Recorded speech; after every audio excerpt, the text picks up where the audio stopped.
Sandy into his windup. Here's the pitch. Swung on and missed a perfect game. High fly ball into right field. She is gone. In a year that has been so improbable, the impossible has happened. Fernando Valenzuela has pitched a no-hitter. Frankie Kershaw pitches a no-hitter. It is gone. It is a walk-off home run for Justin Turner. It's over.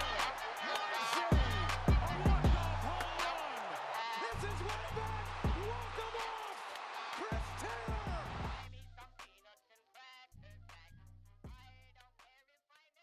It's time for Dodger baseball. Strike three.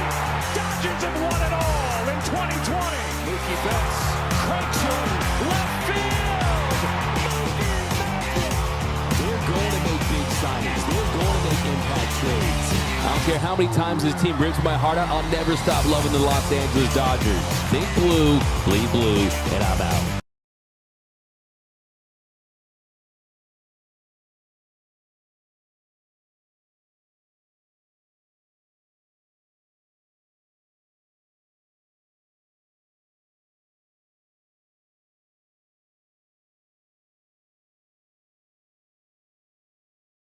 Coming up, a little update on Yoshinobu Yamamoto, a little more talk about the Ohtani press conference yesterday at Dodger Stadium. It was electric. Like I said, there was more people there than the Tampa Bay Rays postseason games, but that thing was special. We'll get into all of that. We also have a poll question. We got the Dodgers Dugout Live poll question of the day, and to vote, go to Dodgers Nation Twitter.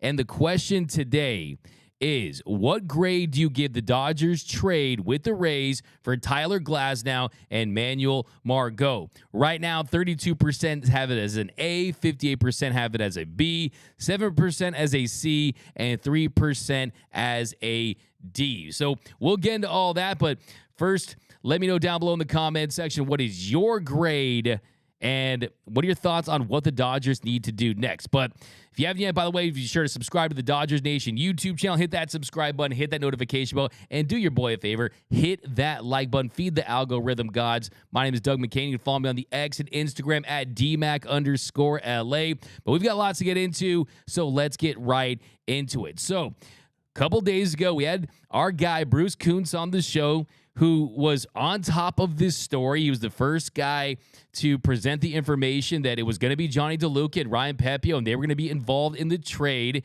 And it turned out that those were the pieces. I already have some comments here. Jimbo has it as a B-.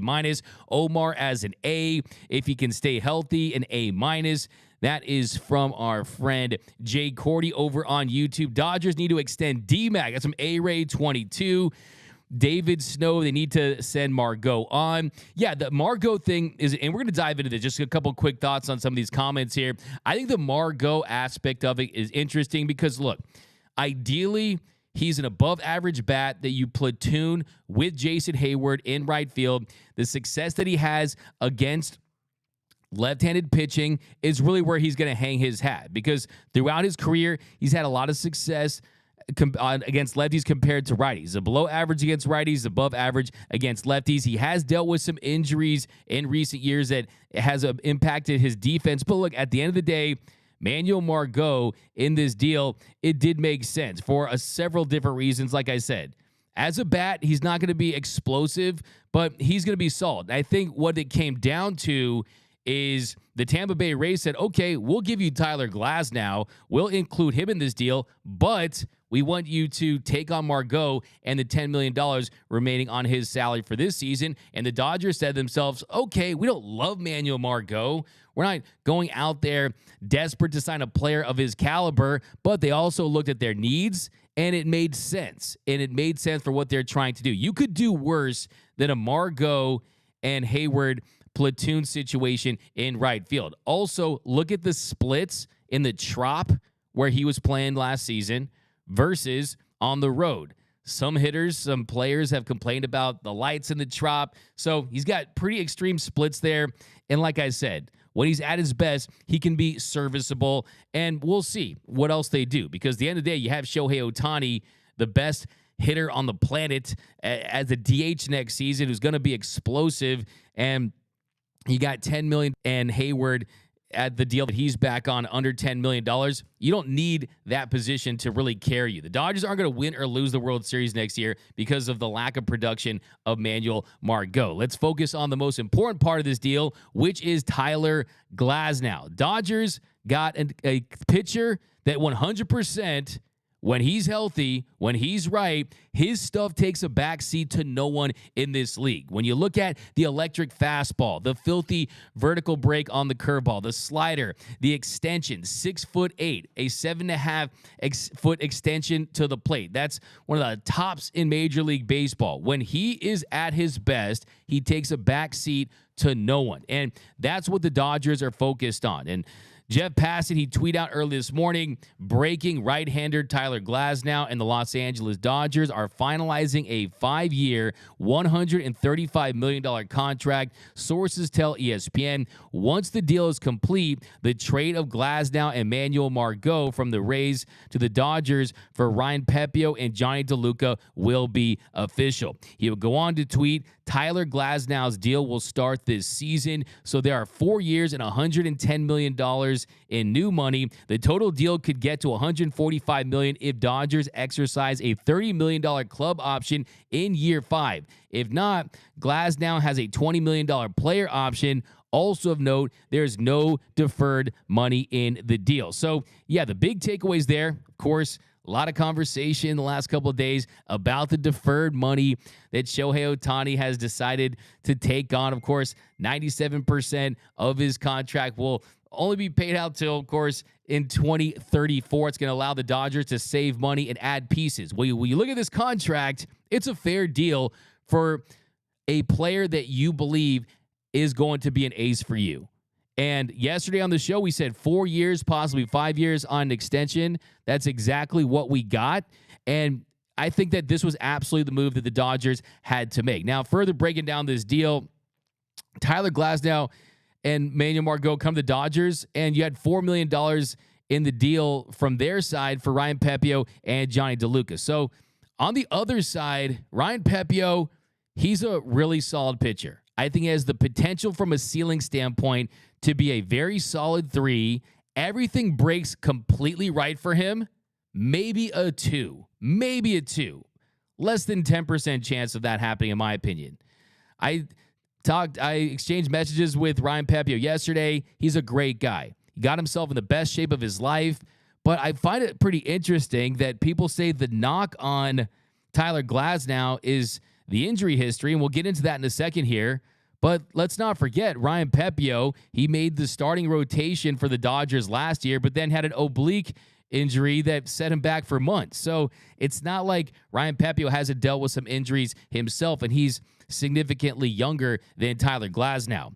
Now, the other criticism that I heard from Dodgers fans when it came to this deal was, wait a second, you're getting 1 year of Tyler Glasnow when you could have 5 years of Ryan Pepiot? You're trading out a pitcher for another pitcher, so you need more pitching. First and foremost, now that we have the extension, the deal makes all the sense in the world, right? Now you get the additional years with Glasnow. He's not just a 1-year rental. So you can debunk that. And then on top of that, it's not as simple as you're trading in a pitcher for another pitcher. Look, Ryan Pepiot, he's the Dodgers Game 4 starter, right? Wink, wink. The Game 4 starter for the NLDS. Tyler Glasnow is a pitcher that they believe could be a Game 1 starter. Ryan Pepiot was never going to be a Game 1 starter on a team with World Series aspirations. As much as I love Pepiot, more Pepiot in his Stepio. Of course, I used to say his changeup was nastier than a gas station bathroom. It's filthy. The stuff is there. There's a reason why the Rays wanted him, right?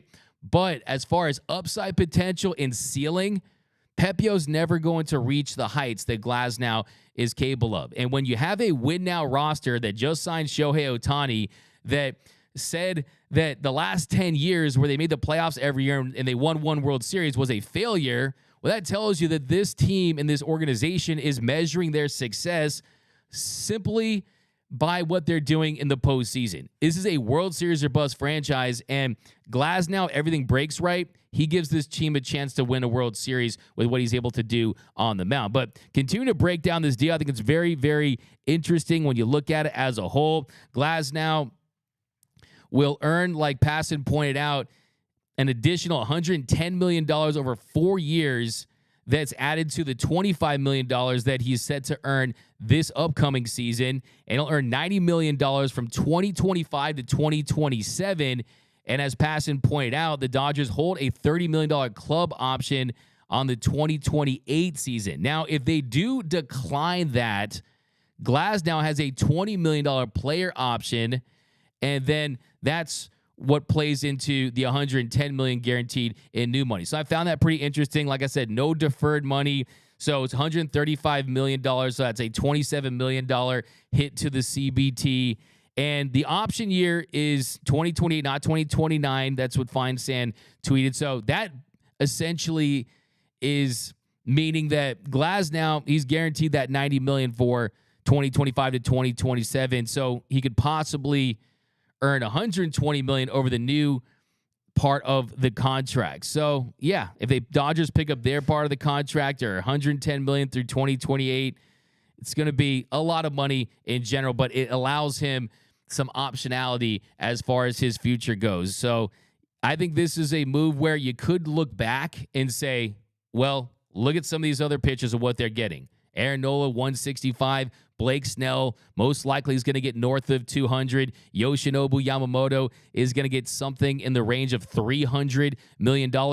Tyler Glasnow, if he can stay healthy, and yes, that's an if with a capital I and a capital F. It's a big, big if. And this essentially is one of the boldest risks that we've seen for a starting pitcher based on his injury history and the fact that the career high in starts was last year, which was 21.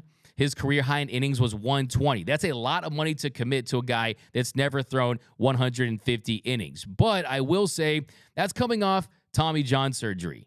And the hope is that you get past that oblique that he dealt with last season, and then you find a way to keep him around 130 to 150 innings per season, and then he's lights out for you in the postseason. That's the plan. If you're looking at the trend in Major League Baseball, it's less about guys throwing 200-plus innings. Only a very small handful of guys are going 200-plus innings. Buehler did a couple years ago, and he hasn't been the same since. Sandy Alcantara has done it. He hasn't been the same since. I think you're going to see the trend in Major League Baseball as teams are looking for those rate stats, not the counting stats. And he's not going to be that workhorse for you, right? He's not going to be that innings eater for you. That's not what he's been. But what he is, though, is someone, like I said, who's, when he's at his best, on his best day, his stuff is top shelf. It's top tier. It's front line. I'm already confident saying he has the best stuff on the Dodgers in day one.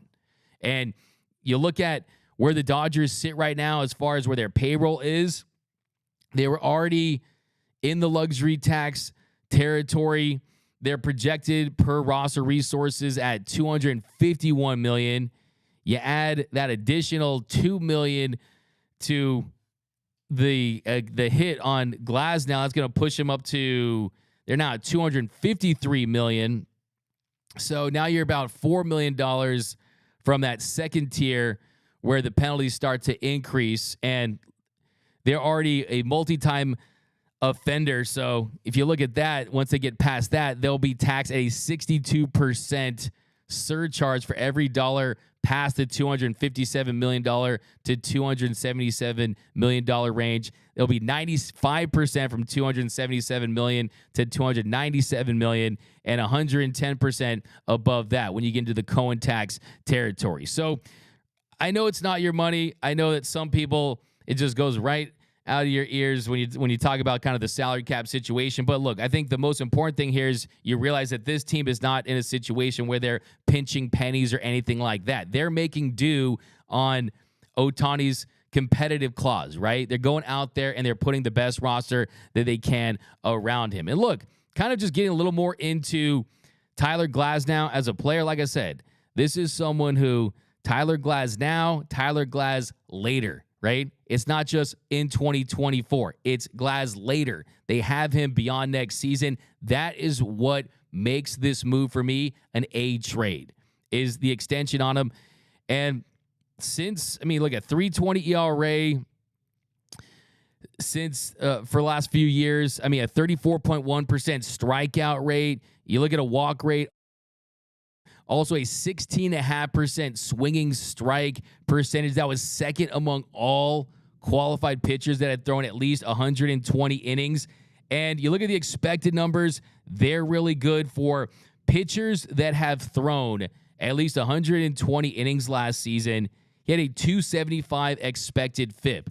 That was the best in all of Major League Baseball for pitchers that threw 120 innings. So if you look under the hood, all the numbers, bring my facts to the fight, all the numbers will tell you that this guy is absolutely Cy Young caliber. He's A's caliber. You just have to find a way to keep him healthy. And if there's an organization out there that can do that based on using all their resources, using their advanced training staff, and on top of that, having the requisite depth to not have to run him into the ground in the regular season, it is the Los Angeles Dodgers. So I'm very happy about this move. If you saw the show that we did the day after the Dodgers lost to the Diamondbacks, before the Dodgers were ever linked to Tyler Glasnow, I sat right in this chair and said that their offseason top priority, you got to trade for Tyler Glasnow, sign Yamamoto. So I like the flexibility in the deal. I do find it as a little bit of a surprise that they went all in on this extension.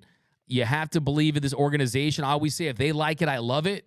And clearly, they absolutely like the idea of giving him that kind of money, and they are looking at it as a value play. So I think it's the no-brainer move, and let's continue to look at that poll, see what you guys are saying out there. By the way, if you haven't yet, head over to Dodgers Nation Twitter. Vote on the Dodgers Dugout Live poll of the day. And for today is, what grade do you give the Dodgers trade with the Rays for Tyler Glasnow and Manuel Margot?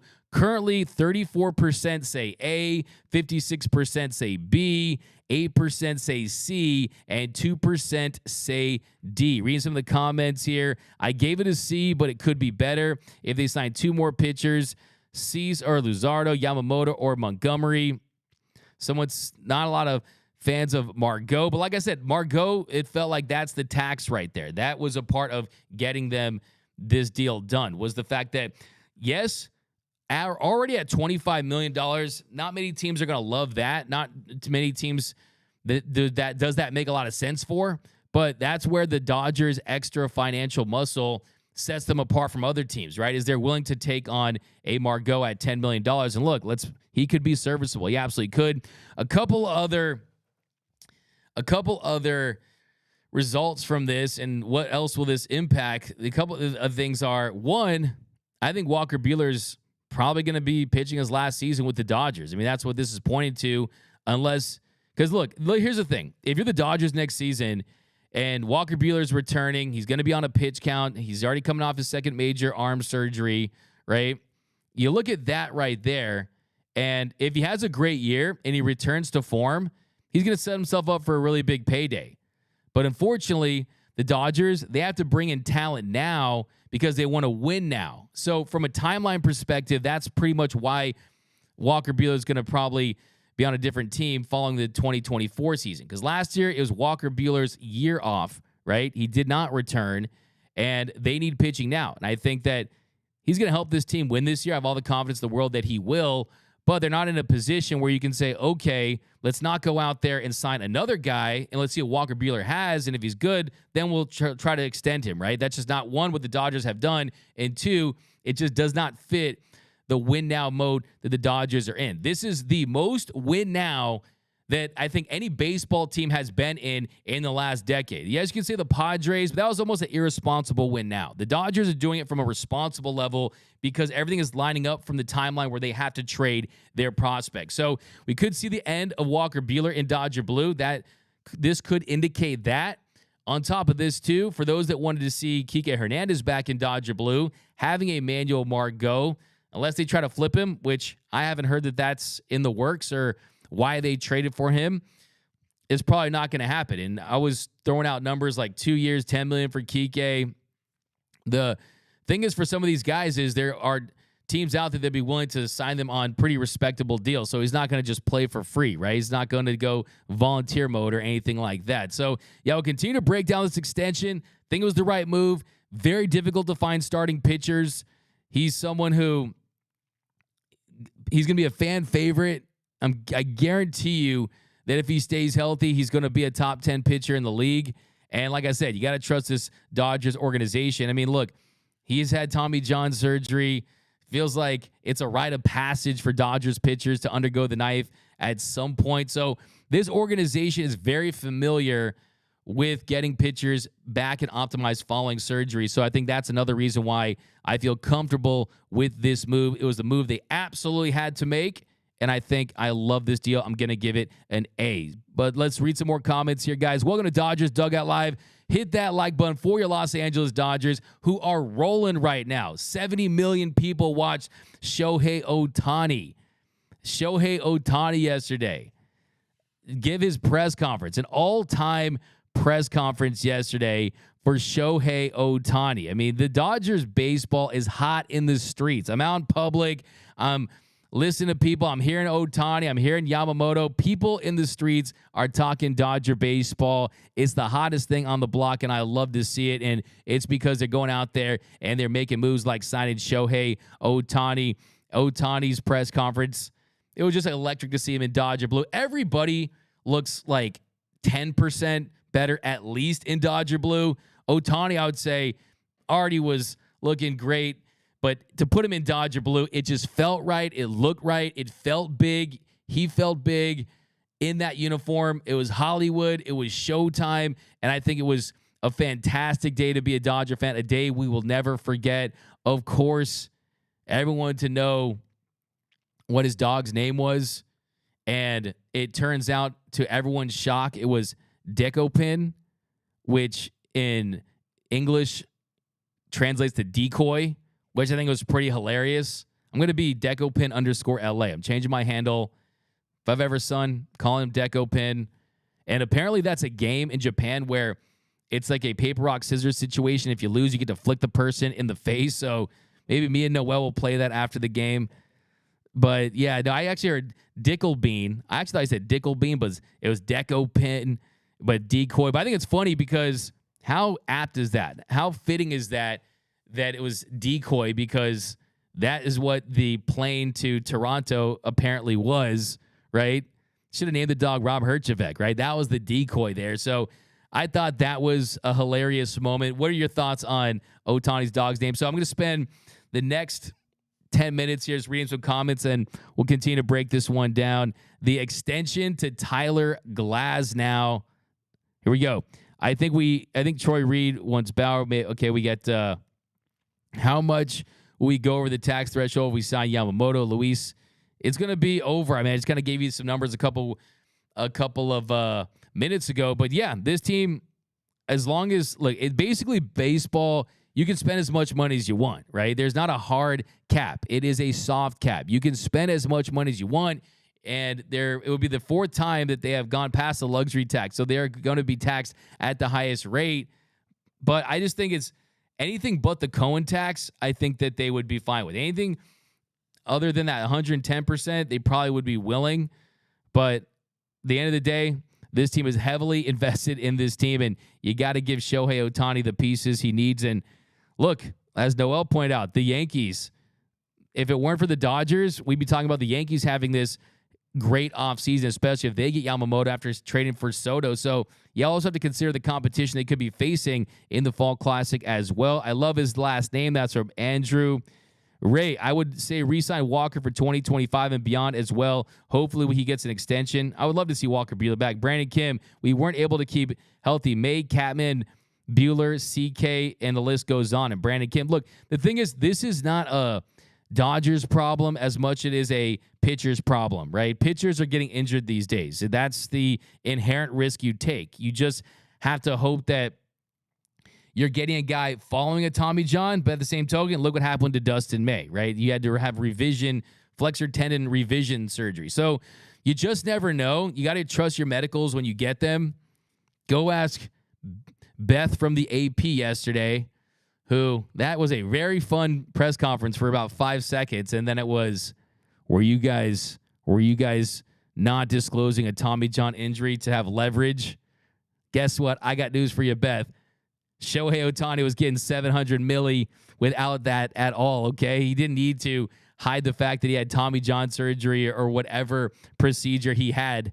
That was never going to be a thing. The Dodgers never thought twice about that as it related to his Tommy John surgery. So I was very perplexed by that question. At an introductory press conference, you want to hear, I want to win as many World Series as we can. I want to bring championships to Los Angeles. I love this stadium. I love these fans. I love this uniform. I love the history of the Dodgers. I'm happy to be here. Thank you to Andrew. Thank you to Mark Walter. Thank you to the organization. It's all that fun stuff. And then you bring up the Tommy John thing. I just thought, man, they're unnecessary. But Rudy says B+ for the trade. The C in famous El Guapo says C-. Boomer Assassin B-. Precario A. Bigger 63. Omar A. If Glasnow stays healthy, the Dodgers ripped off the Rays. Margot will help the Dodgers. That's from Truth Hurts Wilkie. Yeah, that's the thing. No one's going to out. There's no, look, only time will tell is pretty much my response to that. Only time will tell. And yes, you could say, is he glass man Glasnow? And you can't break the glass. And we understand that keeping him healthy is the most important thing. But the way that he throws the baseball, the reality is this, that on his best day, he throws that baseball as well as most human beings on the planet, save for 5 to 10 guys. That is how good Tyler Glasnow is. That's how good that fastball, curveball, and slider is. That's how good that extension to the plate is. This is a big, dominant ace that can be a difference maker in the postseason. He's had some good starts, had some bad starts in the postseason. He has a 5.72 postseason ERA. So it's a small sample size, though. It's a relatively small sample size. You are going to see double-digit strikeout games for Tyler Glasnow next season. You are going to see him dominate hitters. You could also see a 6-man rotation. This rotation is not completed, and we're going to get into that in a second here. But we got next season will be tough. That's from Brian. I hope not. We got Roki after Walker, please. Bobby Miller definitely took Walker's job. He's Walker Buehler 2.0. Interesting take there. We got Pepio was tradable, but in reality, I'd rather trade Gavin Stone. Yeah, but I mean, Gavin Stone's stock, I don't think is at a place where it gets that deal done. I mean, Ryan Pepio, a 2.14 ERA last season. You saw the success that he had when he improved his command. You also saw a very favorable BABIP number, an extremely favorable strand rate. The home runs are a little bit of a concern, but I still think that there's a world where you did trade away Ryan Pepio on the high, because I don't think Ryan Pepio is going to turn to Pedro Martinez, right? It's not going to be a situation like that. I think he's quality, but you have to give up something to get something, right? And Ryan Pepio was that something. Because we don't light our players on fire. Okay, we got Ohtani, Glasnow, Walker, May. Yeah, let me see those rotate. What up, Justin Lamas? How do you want to see that rotation look, guys? Give me your dream rotation for next season. I don't understand that I think Boomer Assassin sucks if he stays healthy. It's from Ruben over there. Glasnow is a bargain considering Rodon got 6 years, $162 million, and Montgomery will get a similar amount. From Justin Lamas. Absolutely. I could not agree with you more. Look at what Rodon got with that injury history. You're looking at $25 to $27 to $30 million for elite starting pitching. Let's not forget, too, Shohei Ohtani is an ace-level starting pitcher. Can you imagine the front of that rotation with that kind of power, that kind of explosiveness, the electricity with a Glasnow, an Ohtani, and a Bobby Miller? Those are some big dudes, man. 6'4", 6'5", 6'8". Some big cats up there hurling that pill. And then you also got another move to be made, and hopefully a Yoshinobu Yamamoto. I also think you need the second-tier guy. So you look at the way it stands right now, job not finished. Look, like I said, our parents had a great year last season, great year in 2024. We're having a great Christmas, right? Lots of presents underneath this tree. We already got the biggest one in Ohtani. We got Glasnow, Hayward, Margot. We got some pieces back for sure. But job not finished. Got to go out there and get Yamamoto. Got to go out there and get another starting pitcher. I think ideally it's Yamamoto, Glasnow, Bueller, Miller, Sheehan, and don't sleep on a Lucas Giolito still as a possibility. That to me would be the perfect way to round things out. And also, you got guys like the Landon Knacks that are going to get their opportunities for next season. Emmett Sheehan, if he takes the next step in his career with the kind of explosive stuff that he has a chance to be electric. Clayton Kershaw still could return. Dustin May's coming back at some point next season. So we know that there's going to be injuries, and that's inevitable. But as it stands right now, I think if you at the very least get one more frontline guy, we'll figure out the rest. Ohtani we got Diaz getting another Yamamoto. Look, David Cano, I spoke to some insiders yesterday. It feels like there is momentum towards the New York Yankees, but Ken Rosenthal, he was on foul territory today, and he said the Dodgers are still in on Yamamoto. And Dave Roberts was on Dan Patrick, and he had some comments about Ohtani and recruiting Yamamoto and his role there. And look, I think that some of the factors, we've already broken down Yamamoto as a pitcher. He's incredible. Probably going to have the best splitter day one in Major League Baseball. Pristine command. Just won his third straight MVP. He has a 1.21 ERA last year in the NPB.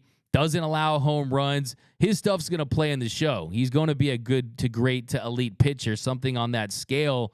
The question is, where does he want to play? I think the biggest factor, you have a lot of extremes here, right?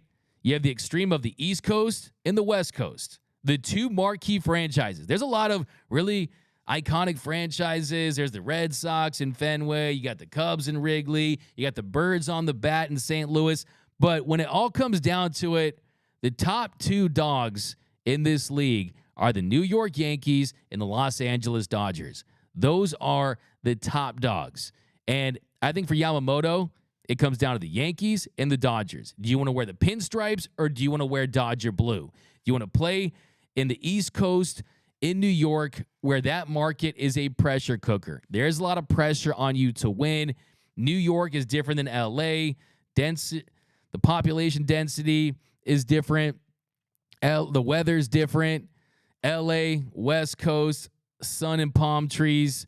And then the other big fact, both teams they're expecting to be good. Both teams are expecting to be good. Dodgers, though, they will be the preseason Vegas betting favorites to win the World Series. I know, of course, how has that worked out for a lot of these years? I'm not putting a lot of weight in that, but I'm just letting you know that this organization, with the addition of Ohtani and the piece they already have in place, that fully expects to make a run at the World Series. So both teams are going to be good. Both teams are in big markets. Both teams are iconic franchises. The difference here, though, one team has Shohei Ohtani on it. And I think that is the number one factor for me if I'm Yamamoto. Good or bad. Good, I want to play on the same team as Ohtani. I know that my entire nation is going to be watching Dodgers games, not just once a week, not just twice a week. They're going to be watching Dodgers spring training games against the Rockies, right? They're going to be tuned in on Tuesday against the Padres, right? They're going to be watching games all season long. And my country is going to be tuned into Dodger baseball. Like Andrew Friedman said, they want to see people growing up in Japan wearing Dodgers hats. They want the Dodger hat to be ubiquitous in Japan. So does that appeal to Yamamoto, right? Does he want to not necessarily ride on the coattails of Ohtani or anything like that, but embrace the idea of being his teammate? Because I don't care if you're Yamamoto and you win 3 straight Cy Youngs. You're not Shohei Ohtani. Shohei Ohtani is Michael Jackson, the Beatles, Elvis Presley rolled into one, right? He is the superstar of all superstars. He's a unicorn, right? Maybe that if you're Yamamoto, that takes some pressure off you a little bit, and you say to yourself, okay, maybe this allows me to transition to the show a little easier because the spotlight's always going to be on Ohtani. Maybe that's a thing. Either where you go, a lot of pressure. They bring you in as the number one guy. Yankees are the Yankees, right? Maybe he wants to be the guy in New York. Yes, you got Judge and Soto and this and that, but maybe he wants to be the Japanese star for the New York Yankees. So I think that's what it comes down to as far as the appeal. Because we know, if you've been to New York, you've been to LA, extremely different places, right? I still contend that Ohtani wasn't going to sign with the Blue Jays. I think it was always the Dodgers at the end of the day. And I think that has a lot to do with this SoCal lifestyle. Sun and palm trees, right? What does Yamamoto prefer? And then on top of that, the money situation. I think where we're at with Yamamoto in Dodger blue versus Yankees pinstripes is I think that the Dodgers are going to give that competitive, aggressive offer that's around $300 million, but I don't think you'll see them in a high-stakes bidding war if the Yankees want him at 325 or 350. I think that they have a limit for Yamamoto, whereas I don't think they had a limit for Shohei Ohtani because of the marketing possibilities and everything he brings and how much he moves the needle from a merchandising standpoint and what it meant just to have him in Dodger blue with the lineage, like they mentioned, of Kershaw going all the way back to Fernando, to Nomo, to Jackie, to Sandy, to all these iconic players. They wanted that iconic player in their team's uniform. So I think that carried a lot of weight with them. But I still think that this deal with Glasnow is not going to preclude them from that. I think it's a part of their plan. I think they're hoping to pay Yamamoto around $30 million a year, knowing that they could have the opt-outs around 29 or 30 and he could get out of that deal. So I still think it's a big-time possibility at this point. I do feel like right now, Yankees are the team to beat, though, for Yamamoto. But let's go into the comment section here. Dream rotation. I'm not happy with Ryan going. That's from DKM. Yamamoto, Kershaw, Mr. Glass, and Miller. That's from the infamous Guapo. Conservative Zach Bueller, Glasnow, Kershaw, Yamamoto, and Miller. Allison Marie. No Jeremy. The team has to fully put... By the way, I kind of want your take on that Tommy John question from the Ohtani press conference. The glass will not break now. That's from Justin Option. Victor Banos. D-Mac, do you think that Dustin May maybe can turn to a closer to preserve his career? We talked about it numerous times on this show, Victor, and I definitely think that that's a big reason why you don't move on from Dustin May, because I need to see the wheels completely fall off, right? Dustin May is the ultimate fancy sports car that when it's on the road, this thing's awesome, but it spends a lot of time in the shop, right? He is that car that's in the shop a little too much, but I like to see him come back and fail as a starter before I want to see him moved into the bullpen. So let's still see if you can get him as a starter. He's still young enough that you still have to allow him that opportunity. But if he's unable to do that, move him as a closer, and then you kind of change that pitch mix to increase the strikeout rate, increase the swing and miss, because I want to see a little more swing and miss from D. May. A couple more here, guys. Trade Margot. Metal says Snell. I've heard the Dodgers aren't in on Snell. Is Arozarena still in play, Jay? Look, I mean, is he still in play? I would say to that this. Probably not, but if we're just speculating here, the Rays and the Dodgers, they've consummated a lot of deals in the last few years, right? They know each other very well from a front office standpoint. And that just because you make one deal with a team, that doesn't mean, okay, only one trade per off season. That's not how that works, right? If they wanted to make a deal, they could. The question I have is, how aggressive do the Dodgers want to be as far as what prospects they want to part ways with? Because when you're talking about Arozarena, 3 years of team control, set to make around $7 million this year, he would absolutely be the perfect option in left field as far as the bat they're looking for, as far as the electricity he brings from a personality standpoint. Give me the Arozarena pose. It'd be awesome. The troll job that he did on Instagram, posting a picture of him and Ohtani and then removing the Rays from his bio, that was an A1 troll job by Randy Arozarena. It would feel like the second coming of Yasiel Puig in a lot of different ways. But at that point, then maybe you're talking about giving up an Emmett Sheehan or players like that, which I'd prefer not to do. Cartaya, players like that, I definitely would. But like I said, I don't think that this necessarily means that that's not the case. What I was told about Arozarena is just their asking price is really high and that right now they're not desperate to trade him. And usually the Rays, they're really good at timing when exactly they need to trade certain players. We need a lefty. That's from Andrew over there. Who's the trade deadline targets now? Nando. We'll find out. Still a ways away. Right? We want to leave some moves for the deadline, right? D-Mac, do you feel third base? Do you feel like third base needs to be addressed? Let's see. I do think that third base needs to absolutely be addressed at some point, but I don't think it's going to be this year.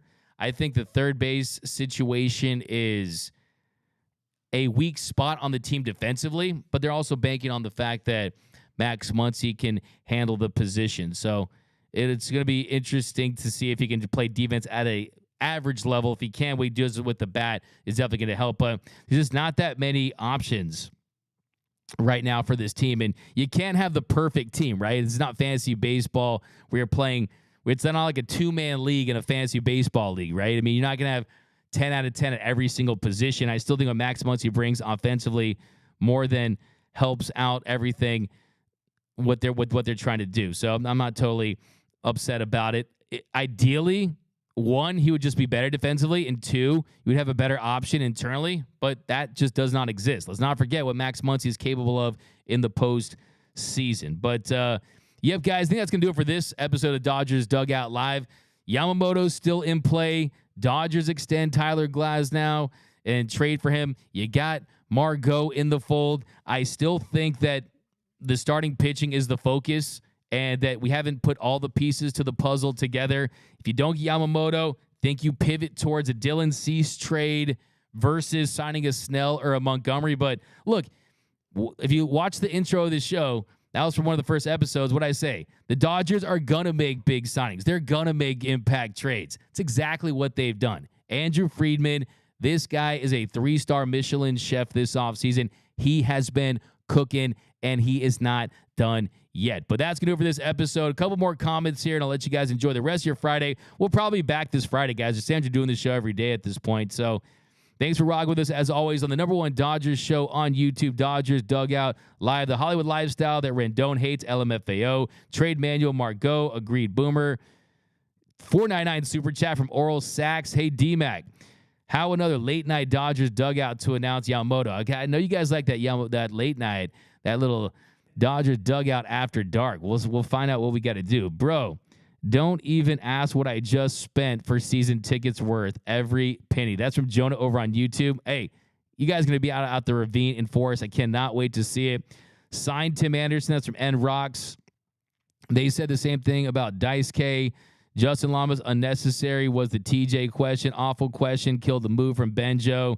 Any word on Kirsch? Yeah, Bobby, we did a video a few days ago about Kirsch, and he was on AM 570's Dodger Talk, hosted by the great David Vassay. And David Vassay had some very interesting questions. I think the back and forth was incredible. Those two have great chemistry. I think Kershaw gives him a little more than I've ever seen him give anyone. And my takeaway was Kersh feels like the surgery went well. I found it pretty interesting that Kershaw stayed at Dr. Neil Elitroch's house for a couple of days. That was pretty interesting. When's the last time you had a procedure from a doctor and you stayed at his house? So pretty close relationship there. But Kershaw clearly wants to continue to play. It just, who is it going to be with? The Rangers or the Dodgers? I think that some players are meant to play with one franchise, the Magic Johnsons, the Kobe Bryants of the world.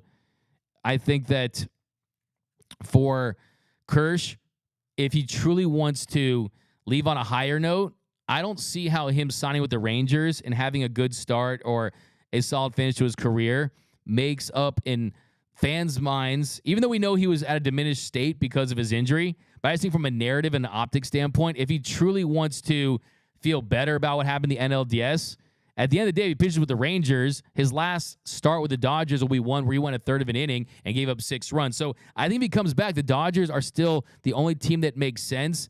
And someone said they need a lefty, right? For sure. We got, he didn't, let's see here.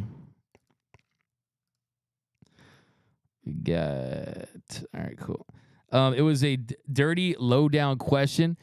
Carl, he didn't bring decoy into the conversation, at least regarding his TJ. Yeah, if, lots of ifs for sure. The biggest if is the health of Tyler Glasnow. Here you can have my oblique. Nando 390 Dodgers is supposed to be all in. Suddenly, they don't want to pay the man. We got Burns needs to be in Dodger blue. I question how aggressive the Brewers are when it comes to wanting to trade him. Give him Cartaya and Grove for him. That's from Boomer Assassin. Ed Mendoza is May the new Darren Dreifert. Ed, It's a good. I don't think it's that bad. I mean, I think that Darren Dryford, his arm was essentially just degenerative, whereas May, just the style of which the violent delivery, the mechanics, I think have contributed to the injuries. Friedman is the Jason Bourne of free agency. That's a fire take. Fire take. Grizzly Films, I think Muncy could get traded July 2024. DMAC, what about Josh Hader? That's from John Lopez. It'll be interesting to see if we see more rumors about that, because that feels like, to me, like the Dodgers are being planted in that rumor to try to drum up interest, because how many teams out there can afford a closer at $100+ million? I mean, it'd be great to have Josh Hader. Who wouldn't like to have essentially one of, if not the best closers in the game? It'd be great to have Josh Hader, but starting pitching, and then also what that does for Evan Phillips puts him back in the role where he's best optimized as that fireman Phillips, just use him in high leverage situations. So I agree with that for sure, but I just don't think that it's high on the list right now. But it makes you wonder, if they want to spend a ton of money and they get the starters via trade and they think that he can be a difference maker, maybe they go for that route. I personally don't think they will, though. Brandon Wick says, decoy. Thanks, D-Mac. Peace, brother. Peace out, Daniel. Stick Muncy in left field. Ha, ha, ha. Cut out Krispy Kremes. Muncy is good, man. He's fine. What about, when is Glasnow's press conference? Not so sure if it's going to be as big as Ohtani's, but pretty sure he'll have a press conference at some point in the next week or so, I'd imagine. Vargas has zero value right now. A couple more here. D-Mac, what about J-Ram and Bieber? I don't think they're trading J-Ram, personally. Bieber, they will for sure. What about JP Fireeisen and Blake Trinan? Yeah, Fireeisen is definitely someone that they're absolutely high on, and they fully believe that he can have an impact next season. Blake Trinan, they still have continued to keep him into the fold in hopes he can return to the pitcher that he was, so that's possible. Big R says, put Chris Taylor at third base. You could, for sure, but that diminishes his value. His value is the versatility. Hello, D-Mac from Robert Pareto. D-Mac, do Ohtani and Kersh don't like each other? There are rumors. I don't believe that. I think that's blown out of proportion. Basically, what happened was, during their original courtship of Ohtani, after he chose the Angels, Kersh said it was a, quote, waste of time, because he felt, like a lot of people felt, like Ohtani was always going to go to a team that had the DH in the American League. So that's what Kershaw said. After the fact, Kersh has done nothing but say how great of a player he is. Of course, they shared that moment in the All-Star game a few years ago where Kersh picked him off. So I don't think that is something that hurts them, having them both in the same team. I just don't think that. But that's going to do it, guys, for this episode. My name is Doug McKain. You can follow me on X and Instagram at DMAC_LA. If you haven't yet, do us a huge favor and subscribe to the #1 Dodgers YouTube channel, youtube.com/DodgersNationTV. #1 show, Dodgers Dugout Live. All thanks to you guys. Really appreciate you with all the comments. Apologies to your bosses. I know you guys are watching this during the work hours, but good times as always. We'll be back with you at some point this weekend, because I'm sure we'll get some news that will break about your boys in blue. But guys, celebrate. Still, the Ohtani glow is real. Shohei Ohtani is a Dodger, and it should be celebrated. And then the Glasnow trade was a great move. But that's going to do it, guys. And remember, nothing brings us together quite like Dodger baseball. And until next time, think blue, bleed blue.